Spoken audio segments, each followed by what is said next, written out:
Having been a coach for quite some time now, I know what works and what doesn't work for most people. And oftentimes it is not what you see online. I've been seeing a lot of ignore the scale, it doesn't matter, while yes, in some instances it's completely irrelevant. For instance, if you are somebody who is very lean and in the process of body recomposition, when you see the scale weight go up, but you're looking better and your progress photos are amazing, you're seeing your shoulders round, your glutes are bigger, and you're feeling really strong at the gym and you're eating more food, that's when the scale isn't the best indicator of your success, because it may be going up. Muscle weighs more than fat. It is more dense and will skew the scale weight itself. However, it is a good tool to use if you are somebody who is obese. Like if you are 300 pounds and you are trying to get into that caloric deficit, trying to lose some fat, and you have this plan in place, but every single week the scale isn't dropping, you're not really seeing any results, that is when I would take a deeper look into your program and see, okay, you're probably not in that caloric deficit that you think you are, because the scale weight isn't moving. There is more fat to lose when you are somebody who is overweight or obese than there is to somebody who is of regular body weight.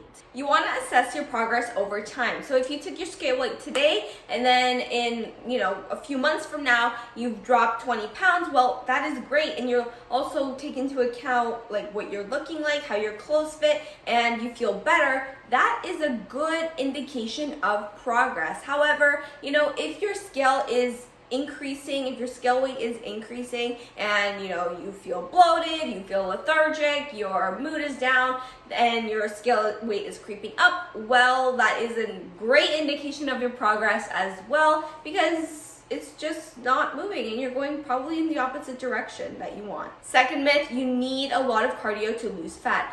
False, you need a calorie deficit to lose fat. It doesn't matter how you get into that deficit. What matters is, can you sustain this for X period of time? I like to get my clients in that caloric deficit, whether that be from cardio, resistance training, whatever they can sustain for a long period of time.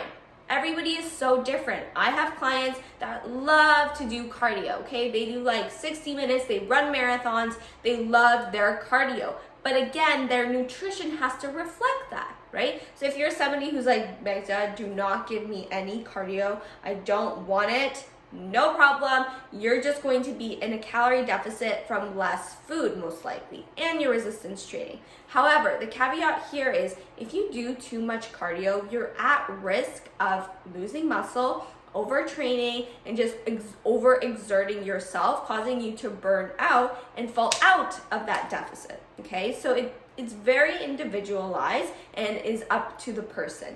How you get in the best shape of your life requires some resistance training, okay? You need to increase your muscle mass, to increase your metabolism, to increase your basal metabolic rate and the calories your body expends on a daily basis, okay? Personally, I don't even need any cardio to get fit.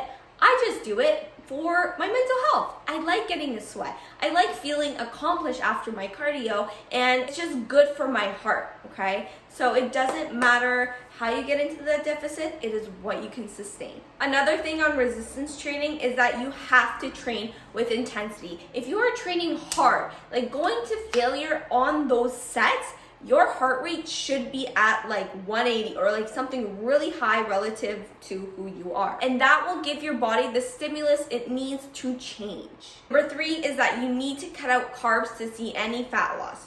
No, false, but yes, if you cut out carbs, you're gonna see fat loss. But my question to you is, how long can you sustain that? Can you go to Christmas dinner without touching a single carb? How about in 2 years, 3 years? Are you gonna have birthday cake on your birthday? I don't think so, okay? Carbs are a part of our life. I mean, if you're super duper anti-carb and you can sustain that, there's nothing wrong with it. Why not just make carbs a part of your lifestyle? It also comes down to the types of carbs you're eating. These chips, snacks, those are all carbs, yes, but fruits, vegetables are also carbs. So maybe just switching the types of carbs you eat is going to sustain your fat loss a little bit better while not feeling super duper deprived. I save the best for last. You cannot eat after 8 p.m. Oh my goodness, biggest myth of all. I eat my last meal around like 10 p.m. sometimes if I'm really behind in my meals, okay? Your body doesn't know what time it is. All that matters is that you stay in that calorie deficit and you are eating less than what you burn and you can sustain it in the long run, okay? Your body doesn't know if it's 10 p.m., if it's 5 a.m. It just knows these are calories I have to convert to energy.